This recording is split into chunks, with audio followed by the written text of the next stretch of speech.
Hi ladies and gentlemen, and welcome back to Genshin Impact. Today is a very big day. We are going to be covering EULA in this video. Of course, we're going to go and doing the test arena, jumping into all the characters and breaking down the banners. Now, I said this on stream, but a lot of people have been shitting on the banners, but it's actually not that bad. But yes, ladies and gentlemen, this is EULA's banner. Absolutely brilliant. A lot of people have been saying weird things. This banner is very much synergized with EULA. Again, Rocket Girl shreds physical resistance. Most people know this. Shincho is just godly, but he can also freeze comp stuck everybody. And of course, Bido is pretty good as well, but I was hoping that they would put Fischl here. That would make more sense because it's been a millennia since we've seen Fischl. Not only that, but her weapon banner is actually pretty decent too. Now, yes, if you're unfortunately unlucky to get the shitty one-handed, single-handed sword and not the amazing her sword, basically, a two-handed sword, then yeah, not great. But the previous things there, the rust is okay. The sacrificial sword is really, really good, and I'm really debating on spending some points in this banner just because I want at least one copy of the sacrificial sword. And of course, the spear and the one thing are they're okay. Anyway, but ladies and gentlemen, as you can see, I've been a little pack rat, and I got 15,000 primo gems. Now, we're also going into this with pity, but we're not going to wish in this video. I just want to see if my thoughts on EULA were correct. Now, everybody was saying, oh my god, EULA's gonna be the worst because of XYZ, yada da da da. I said this on stream, so it's not like I'm just trying to get ahead of the bandwagon and stuff like that. But one of the things I think that people haven't been saying enough of is how amazing physical damage is as a pretext, consistent damage thing in the world space. And what I mean by that, we're gonna get rid of that. Also, she looks so good. She looks so good. Also, don't worry about it. Anyways. Oh, and they give you super conduct. So I just want to see real quick. Well, before they build her, let me just quickly talk at you. So I'm really excited actually. One of the amazing things about physical damage is that there is no cooldown or stopgap within it.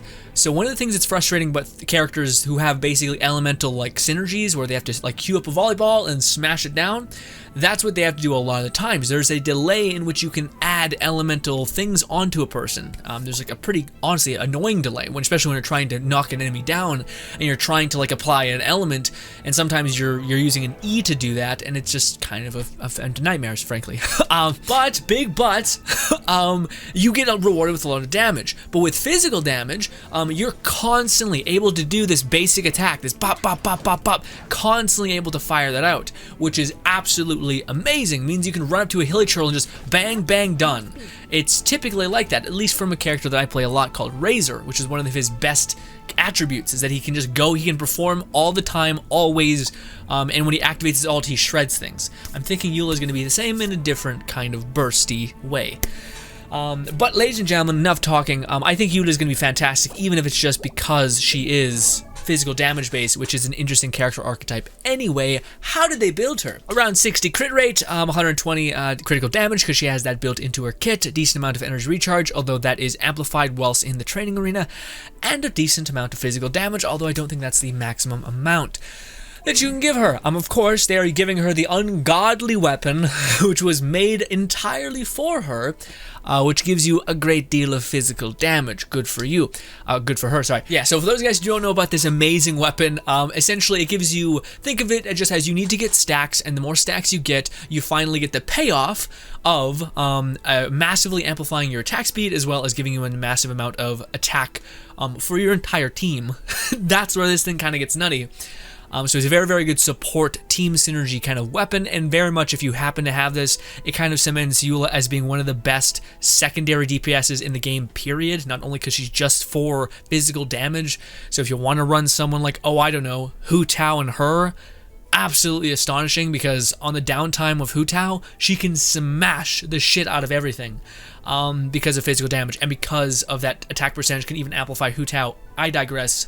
Perfect. But you do need to actually build up some stacks. You need to basically hit things within a certain amount of repetition, and then when I think you believe you have 4 stacks, that's when you get your buff, which is sick. Of course, they're running her on this set. This is what everyone is suggesting for EULA because it's perfectly made for her. You're getting physical damage buff, but also you're getting a little bit of attack buff. But when you get 2 presses of her E, which is, I don't want to go into EULA's kit right here just because it's kind of so much. But basically everything works around you basically using your E twice. One of the things things I think people aren't saying enough about is this right here. Yes, when you have max stacks of your E, so you've used your E twice, and then you summon your E with a hold ability, that will cast basically the swords that come with Grimheart, but also this will give you something that scales off 50% of your physical damage, and this is what makes EULA absolutely full tilt into physical damage and not cryo at all. But it also means you're going to want to try to activate your E as soon as possible. So yeah, other than that, if those guys were utterly lost, we got pretty decent damage scaling with her base attack. Fantastic. We also got this, which is kind of the bread and butter of how she works. It's better just to show how that works. And then we got this one, which essentially is an alt that builds up a charge with when you do anything whilst it's active. You melee things, you use your E, it builds up a charge. There is some speculation about not being able to actually use your charge attack though. When she normal attacks, elemental skills, elemental E burst, all that's okay. Yeah, so it's not charge attack, which seems like absolute shit. I don't know why they probably tweaked that at the last minute to give greater incentives to her final constellation, which basically gets you max stacks really easily. But I digress. Ladies and gentlemen, I cannot wait to see how she plays. Well, first of all, guys, by far, with maybe close, now that doesn't make any sense, by far, with close exception, no, with close exception, I really like the look of Ganyu, but I fucking love the look for no particular reason at all. Don't look at me. Look away. Look away. Anyways, also her moveset, albeit a little slow for my liking, it looks unbelievably cool. This is my favorite right here. Right there. When she does that like kind of like backhand thing, it's like a mace swing. Right here, there it is. Jesus Christ. I think she attacks 4 or 5 times, which is a little bit abnormal for the Claymore characters, but we're gonna see how we can make things happen. So apparently, okay, so yeah, 10,000 damage on a raw hit feels pretty good.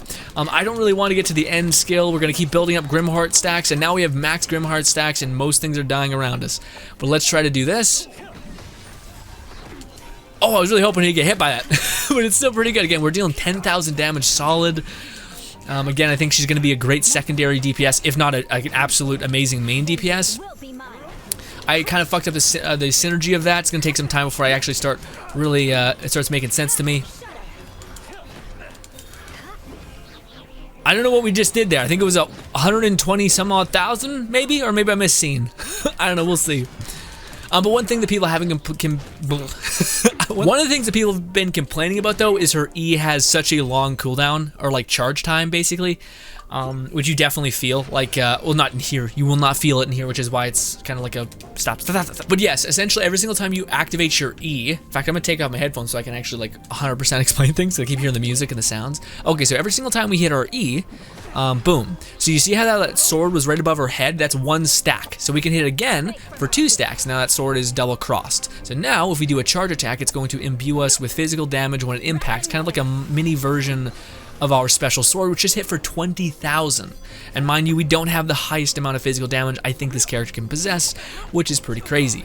But again, EULA's gain is how consistent she can be with her damage. Again, she's dealing 5,000 damage constantly. She's not like a Hu Tao who has to apply water stat, apply fire, and then there's a couple seconds of cooldown before you can actually affect another element.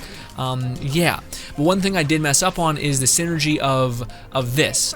Okay, so now we have max Grimheart stacks. It's best for us to use our charge attack like this, and then use this, I believe, and then use this again, and now we have max stacks again. So then now my next attack will be another heavy hit like this. But again, EULA is kind of also based on physical damage, so you're going to want to apply Electro as soon as you possibly can. Do not do the thing. But yeah, Electro is going to be huge. Super Conduct is going to make her hit that much harder. Yeah, so again, people have been saying that as well. I've heard that from the EU guys. But essentially, you're going to need to apply an Electro and a Super Conduct in order for you to really start saying damage like on her base attack hitting for 1,000, or 10,000, sorry. Otherwise, you have the chance of it hitting for like 6,000 if we actually hit harder. So I actually want to see something real quick. In fact, we can drop this again because she does generate a lot of particles, period, which is awesome. Okay, so now that they're all got Super Conduct on, we just hit. I wish hit for 20,000, 14,000 right there. Looks like the lowest we can possibly hit for is 9,000. Also, you can switch to her, and you're not going to lose We just hit for 12,000. Yeah, so anything under the effect of superconduct looks like it just gets shredded instantly. So let's see how this plays. Yeah, we just hit for 30,000. 30,000, one of her charge attacks. Again, she feels really like a ballerina. She does feel a little weighty. I don't mean that you in any which kind of way, you know what I'm saying? I'm just trying to kind of talk about it anyways. Also, her thing comes back so fast. We're gonna do one of those, we're gonna do this. And that resets it immediately. Now we have max stacks again. I believe, right? Maybe we don't have max stacks, so let's see. Okay, so that was actually interesting. I think mid-combo I actually used my charge E. I think I didn't lose my combo. Let me see. Okay, no, it just flows really kind of well with the other one. She seems great. Let's just keep getting after it, actually. But I will say she does feel a touch like, kind of like, again, like a heavy Claymore user. Again, keep activating this, but I think that's mainly because I'm having to like dodge around a little bit and stuff like that. Again, the one thing that EULA definitely seems like she's kind of huge in this regard is her ability to also her sword starts becoming more and more built with every coming stack, but it's kind of hard to get max stacks unless you have Constellation, which is a bit of a bummer, or if you have some sort of weapon that has attack speed like the Skyward Pride or whatever. I could see that being pretty good too. Also, I think the Skyward Pride and her weapon, I think honestly Skyward Pride might be best in slot for her in terms of main DPS potential and not kind of like a support DPS or a secondary DPS, which is what I feel like this weapon could kind of be. Well, yeah, I don't know, because yeah, one of the things that she kind of struggles with is being able to like reach targets because she doesn't move, or maybe it's because I'm on a ledge right now. But yeah, like you guys see, she's not covering huge ground, whereas like kind of Razor kind of just attacks in a quick 3-round or 4-round burst, whereas I think she attacks pretty 1, 2, 3, 4, yeah, 5. She has 5 attack combos, which I don't think is normal, but I could be completely crazy. Regardless, ladies and gentlemen, again, love her aesthetic value. I really need like a DPS that doesn't need any work because we play a lot on stream with EULA, or with characters, and I don't want to jump into an encounter where I need to like synergize. Basically, I just want to put on a character, EULA, hopefully if I'm lucky enough to get her, or Razor, whatever we end up getting, and then just be able to profit with them and not have to kind of like worry about the minutia of everything. And she's a character that seems like can just kind of get shit done, brute force that way, which is really interesting. Also, she looks just, again, so aesthetically badass. But ladies and gentlemen, let's quickly run down the other one just because that's kind of tends to be how we do it. Also, we'll just go over, well, maybe some of them, ones that we've covered in like just like all the time. Basically, we'll chill out and we'll not go too into it. But I pretty much am. Thank you very much. Again, Xinyan we'll cover. Xinyan, I think it's so much not enough credit at all. The reason why is because if you have C2 Xinyan, it can be huge. If you have C, and the reason why I'm bringing up Constellation is because that's kind of this character's gimmick, which is unfortunate. But if you have Constellation 2, you basically unlock this entire character. One of the biggest limiting factors that this character has is when you activate her E, she puts on a shield. And that shield, in order for it to start pulsating with a fire dot, you need to hit multiple people. Up to 2 to 3, depending on how much you have her leveled up, because one of the ascensions is less people needing to be hit. But if you have her second Constellation, not only does this make it so that when you activate your ult, you get you're basically that max tier shield, so it's a pretty dense shield, and it also is outputting fire pretty decently. Okay, cool. It's applying a fire, I should say. But what do you call it? Not only that, but it gives you this ability, gets you the 100% chance to crit with this ability. And if I'm not mistaken, her ult attacks consistently, so it attacks multiple waves.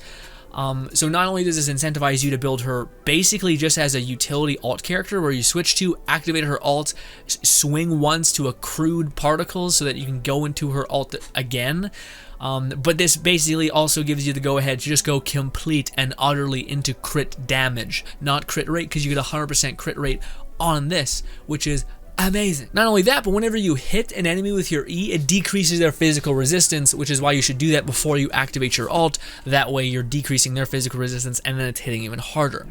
Again, the way the character works, I'm not sure if we're going to be able to showcase it so well here. I'm not sure how they have her built. I should have actually checked that out beforehand, but I digress. We'll do some of that. I'll probably be switching actually mainly to Kaya and everyone here. just because we're going to be able to do a little bit of vaporize, although I don't think they have her built really well. Again, it's kind of a goddamn shame, but they never have the 4 stars built nearly as well as they could be. I think they have her built in a really silly way. You can't really see her potential, which is a damn shame. Yeah, Kaya's not even hitting hard. I digress. Anyways, how do they have her built there? Oh, I didn't get to see. I don't think they had her built really well at all. They kind of looked like they had her like split like in weird ways. I can show you how mine's built, and it's not the best at all. I wish I could. I'm working on building her, but again, there's so many characters to build. But this is my Xin Yan, and again, I've lucked out pretty immensely and got a pretty stupid amount of constellations, all the ones that are kind of ideally valuable, although this one would be really cool to have, I'll be honest, just because of how good her alt is, which is why I'm also wishing on that banner. I kind of wouldn't mind having more of her, only this one, though. If we get any more, then it's not that good for me. But yeah, the artifact sets that I have her running is basically energy recharge, or this kind of the set I have her built with is energy recharge and a shit ton of it at that. A little bit of elemental mastery because we can kind of fuck with a little bit of melt and weirdness and swirls and electros and superconducts and all that. But yes, ladies and gentlemen, that is Xin Yan, a character that a lot of people shit on. I think if you build her like purely utility based, of just basically being this like super big damage, switch to use your alt, smash, you have a fire dot, and you have a decently okay shield that can cleanse you. Yeah, she can be absolutely fantastic, as well as if you have the sacrificial greatsword, you can hit an enemy with it, get particles, use your E, hit him again, get more particles because it gives you a lot of particles, all that kind of stuff. So you can kind of get by with that. But yeah, she can be absolutely fantastic. I would have if you get her and you want to like a really good amount of burst DPS, fantastic, go for that. I digress. Let's claim that. As of, we're not going to be covering Bido because I feel like she's going to be the most underdeveloped one. Because again, Bido is one of those people where you kind of want to have a little bit more characters that are kind of built. And as always, they kind of don't give us very good examples of this. Shincho, though, everyone knows this at this point. Shincho is absolutely astonishing. And it looks like they actually built him pretty well, given enough crit rates. A shit ton of energy recharge, as well as a Hydra bonus. Oh no, they actually didn't give him any Hydra bonus. What's your artifacts? Okay, it's that. It makes sense. Shincho is basically very good when it comes to his alt, so he's basically a support DPS kind of thing. So that's why they also have him partnered with Kaya. They don't have him with enough energy recharge, though, because you want your alts basically always with Shincho. That way you're constantly outputting not only damage, but other things. So now we're going to do one of these, we're going to do one of these, and we're going to basically permafrost everybody. So every enemy is going to be frozen. This is the kind of gameplay that you probably will also see with EULA, because I think she's going to work with Shincho pretty well, although he does scale a little bit better with people who have immense fire rate and stuff like that. But I still think he'll be great. We're going to get more particles like that, and now we're starting to feed into each other perfectly, which is quite nice. But again, alt recharge is kind of in a weird place when it comes to the trial arena, because it's offset basically, making it even higher than it normally is. So you'll be able to use your abilities in an abundance, which is not normal. It's not something you'll always be able to do. But yes, we're going to do one of these. Again, it's... Kaya's not built really well either, but it's fine. But yes, Shincho, absolutely fantastic. Bido is also really, really good, but Bido is kind of weird. A lot of people in the game think she's fantastic, but the fact that she can kind of also be a DPS is a limiting factor that people assume is because she can be a main DPS. But yeah, the main problem with Bido is that she has 80% alt charge. So people want to use her as like a support, but because she can kind of also be a DPS, she has a stupid high alt cost. So you have to spend like 80% of the time generating particles, unless you just built her for a shit ton of recharge, but then you're losing her on a lot of the damage. Then it's like, why do you even invest in her if you're not going to have equal damage to recharge? You could look at on your artifacts and get a fuck ton of recharge in your substats and kind of make that kind of work, I guess. Yeah, sure, a little bit. But it's ultimately, yeah, she's also a character I have a lot of constellations for, so I may eventually just be like, fuck it. If, again, any character that has so many constellations, at some point, will become a little nutty. But ladies and gentlemen, we're doing it. We're doing it, even though I'm not sure if, like, again, that's one of the things that's in my head right now, is a lot of people recently have been saying, like, EULA's absolute shit, and then EULA's amazing and broken. That's what we've been hearing all day today. I just want to stress something that I think EULA is going to be really, really overpowered and nuts for people that have an abundance of characters that they have leveled up in kind of whales. I think she's going to be great for whales. Do I think she's going to be good flat? No. Do I think she's going to be amazing? Yes. It's a mixed bag. It depends on what kind of thought process you have. I'm choosing her because it's a character that I'm willing to try to make work. I don't think she's a Ganyu. I don't think she's going to be anything like that, but I do think she's going to be immensely, immensely fun. And if you have the dedication to actually invest and find out what team she can really build and actually hit hard on, then yes, but that could be argued for every character. But not kind of when it comes to like a Ganyu or characters like that that can kind of just deal 15,000 on a low end consistently from range, and it's a helpful element, and their ult is basically like a super good utility ult.